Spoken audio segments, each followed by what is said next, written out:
Hello दोस्तों, स्वागत है आपका फिर से हमारे इस प्यारे से यूट्यूब चैनल डीपीजी स्टडी में, जिसमें हम आपको पढ़ा रहे थे। पिछले वीडियो में हमने आपको पढ़ाया था सेक्सुअल रिप्रोडक्शन फ्लावरिंग प्लांट, जो हमारा टॉपिक चला था उसमें हमने कुछ बात आपका कंप्लीट कर दिया था। यानी कि क्या होते हैं फ्लावरिंग प्लांट्स, क्या होते हैं, उसको हमने कंप्लीट कर दिया था पिछले वीडियो में। अगर आपने पिछले वीडियो नहीं देखा है तो उसको जरूर देख लीजिए, क्योंकि इसी पे बेस्ड हमारा ये अगला टॉपिक है।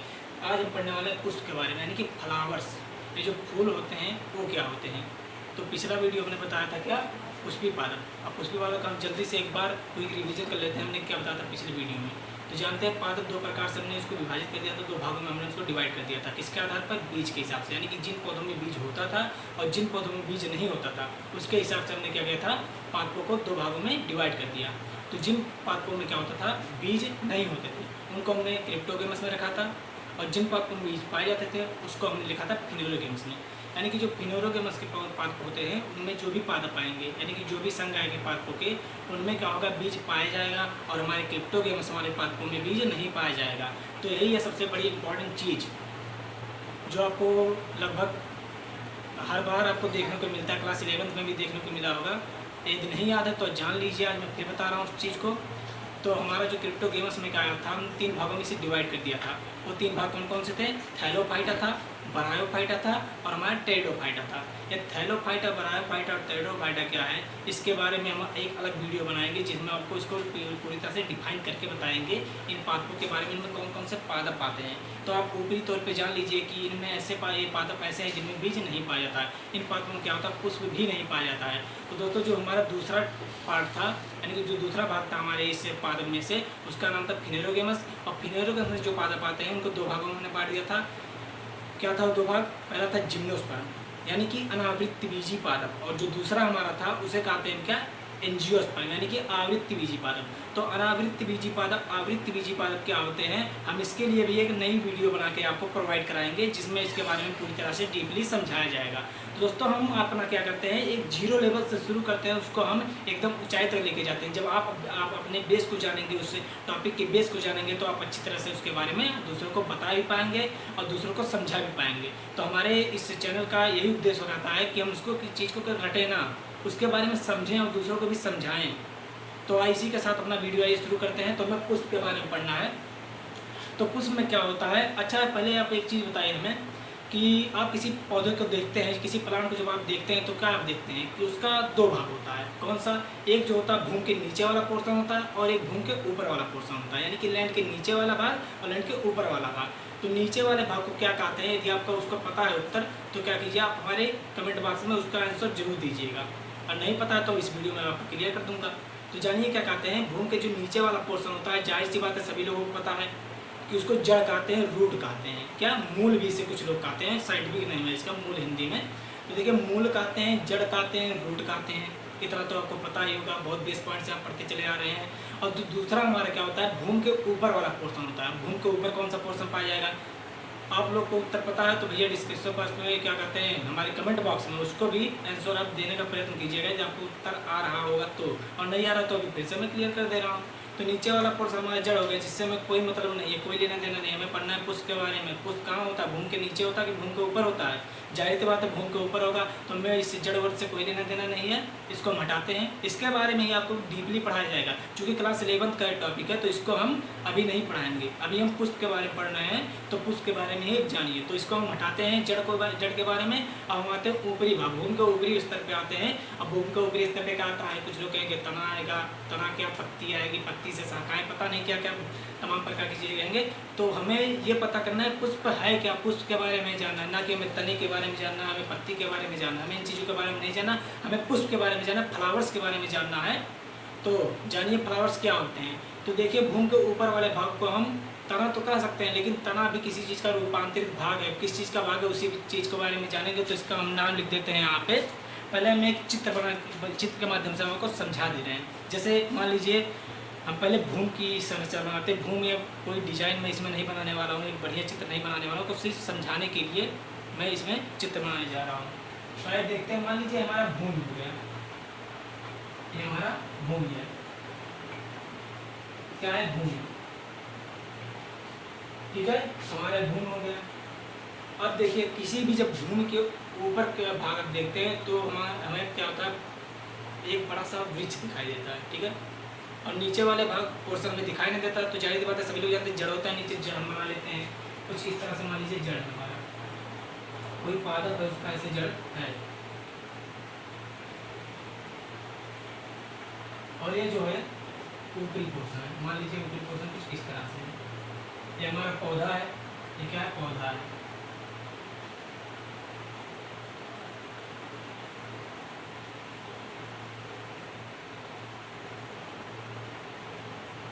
देखिए ये हमारा प्लांट है, क्या है, पौधा है। अब इस पौधे को जब आप देखते हैं तो हमें दो चीज़ें दिखाई देती हैं, दो भाग इसके दिखाई देते हैं, दो हमें इसके स्ट्रक्चर दिखाई देते हैं। नीचे का स्ट्रक्चर होता है जिसे हम क्या कहते हैं, जड़ कहते हैं। इस पूरे हम भाग को क्या कहते हैं, जड़ कहते हैं, जिसको इंग्लिश में क्या कहते हैं, रूट कहते हैं। और एक बात और जान लीजिए, जड़ को हम मूल भी कहते हैं, ठीक। इसके बहुत से नाम हैं, जड़ है, मूल है, रूट है, तो सब एक ही चीज़ का नाम है, इसी जड़ का ही नाम है, ठीक है। तो इसे जड़ कहते हैं, इतना पता चल गया। अब इसके ऊपर के पोर्शन को हम क्या कहते हैं, इस ऊपर वाले भाग को क्या कहते हैं, मैक्सिमम लोग तना ही कहेंगे, लेकिन तने से पहले आप एक चीज़ और जानिए कि इसको प्रारोह कहते हैं। जो भी यानी कि भूमि के जस्ट ऊपर का भाग, यानी कि जो जड़ का ऊपरी भाग होगा, जो भूमि के ऊपर हमें दिखाई देता है, उस पूरे भाग को हम क्या कहेंगे, प्रारोह कहेंगे। प्रारोह को क्या कहते हैं, इंग्लिश में शूट कहते हैं। तो जान लीजिए इस पूरे भाग को, ये जो हमारा पूरा पोर्शन भूमि के ऊपर दिखाई देगा, इस भाग की बात कर रहे हैं, इस पूरे भाग को क्या कहते हैं, प्रारोह कहते हैं। इंग्लिश में क्या कहते हैं, शूट कहते हैं। इतना आपको क्लियर हुआ। भूमि के यानी कि किसी वृक्ष, यानी कि किसी वृक्ष जो है, मान लीजिए इसके नीचे वाला पोर्शन जो भूमि के नीचे होगा, जो हमें दिखाई नहीं देता, उसको कहते हैं जड़। इतना कंप्लीट हुआ। और जो हमारा भूमि के ऊपर वाला पोर्शन होता है, जो ऊपर वाला भाग होता है, उसको क्या कहते हैं, हम प्रारोह कहते हैं। तना तुरंत नहीं कहेंगे। अब तना क्या है, इसके बारे में भी आपको हम क्लियर कर दे रहे थे कि तना क्या होता है। ये जो हमारा प्रारोह दिखता है, इसका एक रूपांतरित भाग होता है, यानी कि रूपांतरण होता है, एक रूपांतरित संरचना होती है। यानी कि प्रारोह क्या होता है, जब हमारे वृक्ष का, किसी वृक्ष का विकास होता है, किसी पादप का विकास होता है, तो वह क्या करता है, कई कई संरचनाएं बनाता है। जो ऊपरी भाग में बनता है, ऊपरी भाग के पूरे भाग को प्रारोह कहते हैं। तो ये प्रारोह ही अपने अलग अलग संरचनाओं में जब एक अलग अलग संरचना बना लेती है, तो इसी को क्या कहते हैं, हम अलग अलग नाम दे देते हैं, ठीक है। जैसे हमारी कोशिकाएं होती हैं शरीर में, वो क्या करती हैं कि कई कोशिकाएं मिल जाती हैं जब आपस में, तो क्या करिए, कई कोशिकाएं तो मिली आपस में, तो क्या हमारा ऊतक बन गया, नाम अलग दे दिया हमने। यानी कि संरचना जब अलग बनी उन चीज़ों से, तो हमने उसको अलग नाम भी दे दिया। ठीक उसी प्रकार से इसमें भी किया गया है। प्रारोह पूरा होता है, लेकिन इसकी संरचना जैसे जैसे बदलती जाती है, वैसे वैसे इसका हम नाम भी बदल देते हैं इसके संरचना के हिसाब से। तो प्रारोह यानी कि हमारा जो है, मान लीजिए हमारा तना है, इसको हम लिख देते हैं यहाँ पे तना। तना हो गया हमारा, ठीक है। तने को क्या कहते हैं हम, स्टिंग कहते हैं। ये हमारा तना हो गया, ठीक है। अब आपका क्लियर हुआ तना क्या है। तना कोई आपसे पूछे कि तना क्या है, तो आप क्या कहेंगे, तना जो होता है प्रारोह का एक रूपांतरित संरचना होता है, ठीक है। ये क्लियर आपका। अब देखिए, अभी प्रारोह क्या होता है, जब विकसित होता है पौधा हमारा, कोई पादप विकास करता है, तो क्या करता है, हमारा प्रारोह अलग अलग रूपों में बढ़ जाता है। तो देखिए तने के बाद क्या आती है, वृक्ष में हमें शाखाएं दिखाई देती है। शाखा माने ब्रांचेज दिखाई देती हैं। तो देखते हैं ब्रांचेज, मान लीजिए हमारा कोई ब्रांच हो गया, ऐसे ब्रांच हो गया हमारा, इधर भी ऐसे ब्रांचेज दिखाई दी। मान लीजिए पूरा वृक्ष है, हमारा क्या होगा, ब्रांच हो गया, क्या होगा, शाखा। हमारा वृक्ष है, तना है। अब देखिए ब्रांचेज हो गई, शाखाएं हो गई, क्या है,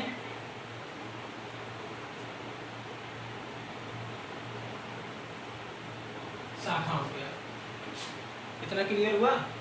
अब कोई आपसे एक क्वेश्चन कर सकता है, सिंपल सा क्वेश्चन है कि भैया शाखा क्या है। तो आप इसको भी कह सकते हैं कि भैया जितना प्रारोह है, प्रारोह ऊपर का पूरा पोर्शन है, प्रारोह का ही पूरा रूपांतरण क्या होता है, हमारी शाखाएं बनती हैं। यानी कि प्रारोह से ही तना बना, प्रारोह से ही शाखा बना, ठीक है। अब कोई आपसे क्वेश्चन पूछ ले कि भैया प्रारोह तब क्या है। जब प्रारोह का ही सब कुछ बना, तो प्रारोह क्या कह दो, पादप के दो भाग होते हैं। एक तो भूमि के नीचे होगा, जो हमें दिखाई नहीं देता, जिसे हम जड़ कहते हैं, रूट कहते हैं, मूल कहते हैं, ठीक है। इससे हमारा काम कोई नहीं लेना, नहीं हटाते हैं। अब दूसरा भाग क्या है, प्रारोह क्या है, तो कह दीजिए वृक्ष का, यानी कि किसी पादप का जो शेष भाग होता है, जो भूमि के ऊपर पूरा दिखाई देता है, वो पूरा प्रारोह है, ठीक है, इतना आपका क्लियर हुआ। यानी कि जो भूमि का पूरा पोर्शन हमारा दिखाई दे रहा है कि भूमि है, इसलिए ब्रिज का पूरा पोर्शन हमारा प्रारंभ हो गया। कोई कंफ्यूजन नो कंफ्यूजन होना चाहिए।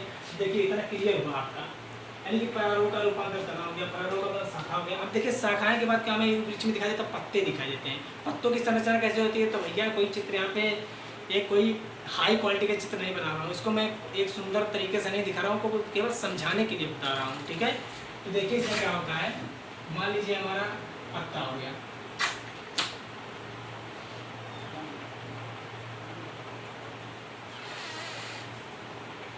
ये सब पत्ते हैं। वृक्ष को देखा आपने, ये सब क्या है, पत्ते हैं, नाम भी इसका लिख देते हैं। इसको हम क्या कहते हैं, पर्ड कहते हैं भैया, वैज्ञानिक भाषा है पर्ड। इसको पत्र भी कहते हैं, अलग अलग नामों से जाना जाता है, इंग्लिश में लीफ कहते हैं। मुझे नहीं लगता कि कोई कन्फ्यूजन होना चाहिए आपको। पर्ड हो गया, इसी को पत्ता कहते हैं, इसी को पत्र कहते हैं, इसी को पत्ती कहते हैं, इसी को लीफ कहते हैं, अलग अलग नामों से जाना था। फिलहाल उससे हमें कोई लेना देना नहीं है। हमें क्या जानना है, पुष्प के बारे में, हमारा टॉपिक यही चल रहा है, पुष्प भी है, इसमें पुष्प भी आएगा। तो देखिए क्या हुआ कि जो परारोह था स्टीम, यानी कि तने में बना संरचना इसकी तने के रूप में ही तो हुई, यानी कि जो संरचना इसका परारोह का जो रूपांतर होगा तने के रूप में होगा। अब तने से शाखाएं निकलती हैं, शाखाएं क्या होती हैं, हमारी ब्रांचेज होती हैं, जो कि परारोह का ही रूपांतरण होती हैं। अब देखिए दूसरा चीज, पत्ते, पत्ते आपसे कोई पत्तियां क्या है, ये भी कहिएगा, परारोह का ही एक रूपांतरित संरचना होता है। क्या, पत्ते, लीव्स, कोई कंफ्यूजन नहीं होना चाहिए इसमें। यानी कि परारोह क्या है, भूमि यानी कि किसी वृक्ष के, यानी किसी पादप के जो भूमि से ऊपर का पोर्शन होता है, सारा परारोह होता है, सारा हमारा सूट होता है। और सूट ही कई संरचनाओं में बढ़ जाता है, उन संरचनाओं को अलग अलग नाम दे दिया जाता है, जिसे हम तने, पत्ती या फल फूल आदि के नाम से जानते हैं। तो एक चीज़ और जानिए कि हमारा पत्ती जब हो गया तो कुछ पत्तियाँ होती हैं जिसे सहपत्र कहते हैं। सहपत्र, नाम यहाँ पे लिखता हूँ, सहपत्र। यहाँ पे देखिए सहपत्र,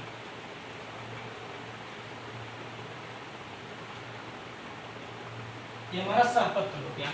अब ये सहपत्र क्या करते हैं, इनसे क्या होता है, एक वृत्त निकलता है। अब सहपत्र मान लीजिए हमें यहाँ पे एक शाखा निकाल लेते हैं, वैसे तो ऊपर बढ़ेगा नहीं, यहाँ पे शाखा हो गया, मान लीजिए शाखा है हमारा। अब क्या करेंगे, यहाँ से ये मान लीजिए सहपत्र है हमारा, थोड़ा सुंदर बनाएंगे, हमारा सहपत्र हो गया। क्या हो गया, सहपत्र हो गया। सहपत्र देखिए, इसको हम क्या कहते हैं, इसको अक्षीय भाग, यानी कि अक्ष भाग इसको कहते हैं। यानी कि जो पत्तों का या सहपत्र होता है उसका अक्ष भाग जो होता है, एक पत्ता ऐसा होता है जिससे पुष्प निकलता है। देखिए ये जो हमारा पत्ता है, सहपत्र है, इससे क्या होगा, एक वृंत निकलता है। इसको थोड़ा हम इसको इस तरह से बना लेते हैं जिससे कि वृंत को बनाने में आसानी हो जाए हमारे लिए। देखिए हमारा सहपत्र हो गया। अब इससे क्या होगा, एक वृंत निकलता है। वृंत क्या है, अभी आपको मैं बता दे रहा हूँ उसमें आगे। देखिए पहले, देखिए वृंत है, ऐसे मान लीजिए वृंत निकला है, ऐसे वृंत है, इसको वृंत कहते हैं। चूँकि फिलहाल मैं इसका जो है फिगर यहाँ पे बना देता हूँ, इससे आपको काफ़ी आसानी होगी। मान लीजिए हमारा क्या हो गया, शाखा हो गया, शाखा में क्या हो गया, पत्ता है, उसी तरह से, ठीक है। अब इस पत्ते से क्या होता है, इसके अक्ष भाग से क्या होता है, एक वृंत निकलता है। ऐसे ये वृंत निकला, यहाँ पे नाम इसका लिख देते हैं, क्या है,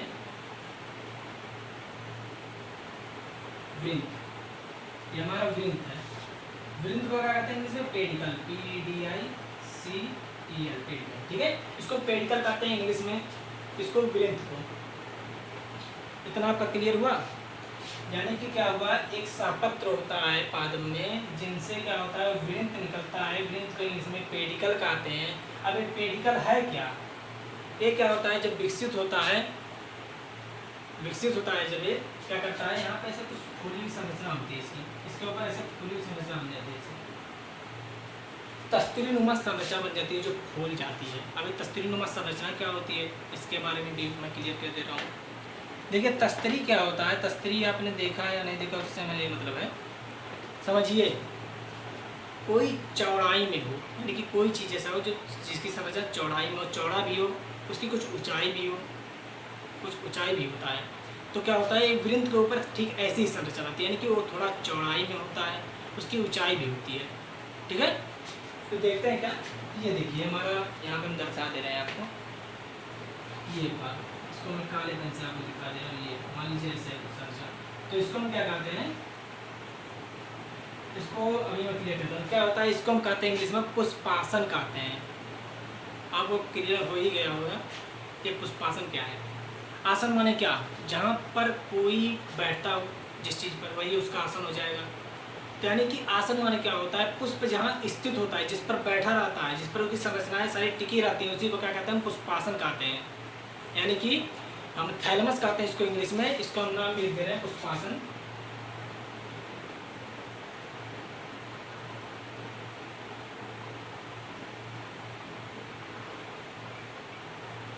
इसको हम इंग्लिश में थैलमस कहते हैं। ठीक है, इतना कंप्लीट हुआ आपका। यानी कि क्या हुआ कि एक सापत्र है, उससे एक उसके अच्छे भाग से एक वृंत निकला। वृंत जो हुआ उस पर एक पत्ती नुमाया कह सकते हैं, एक चौड़ाई में, यानी कि उभरी हुई संरचना पाई गई, उभरी हुई संरचना मान लीजिए। तो इस संरचना को क्या है, पुष्पासन कर दिया। अब इसी पुष्पासन पे ही क्या होता है, जो पुष्पासन है हमारा, इसी पर ही उसकी सारी संरचनाएं उपस्थित होती हैं। ये मान लीजिए हमारा पुष्प है।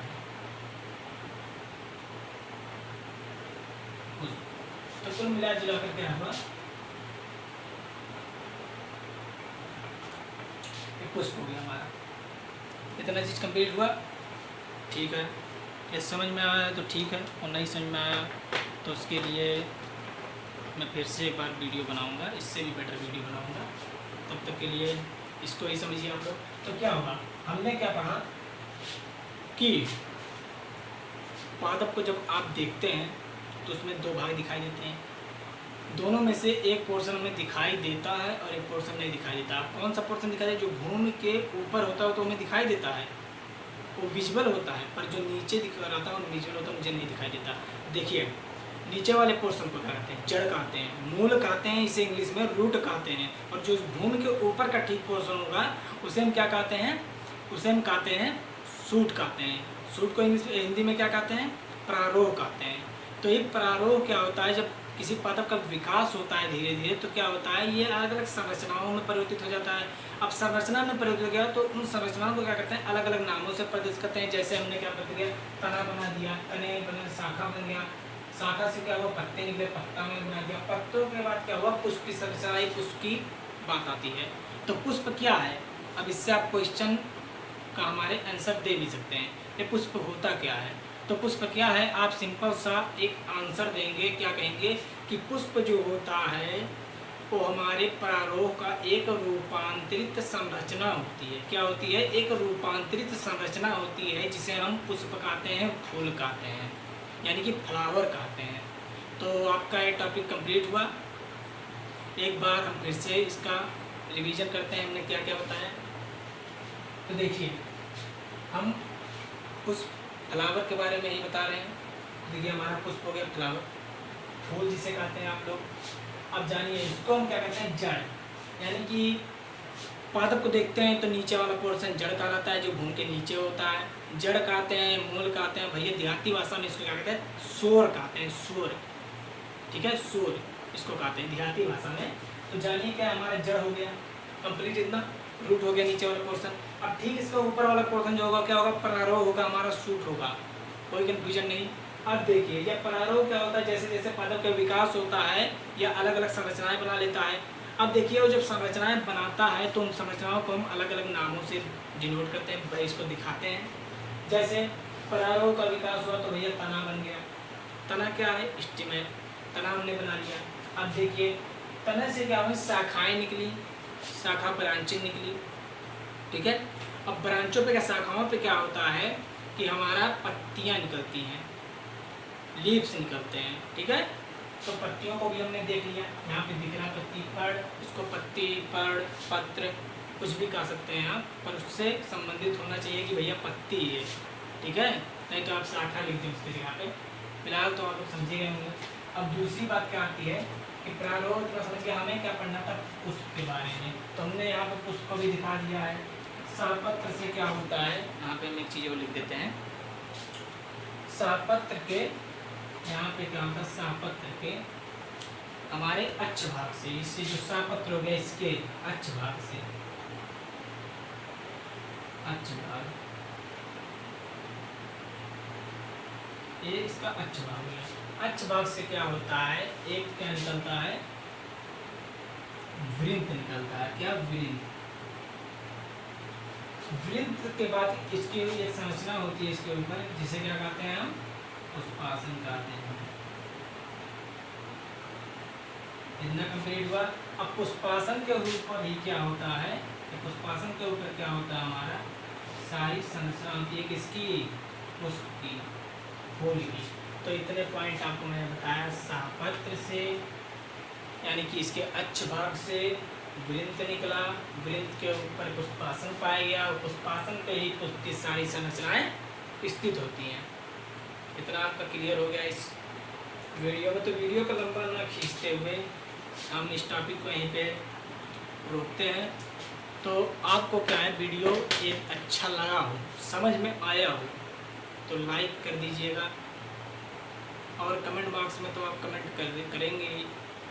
और दूसरी बात यह है कि चैनल पे आप नए हैं तो इसको सब्सक्राइब करना ना भूलिएगा। तब तक के लिए धन्यवाद, गुड नाइट।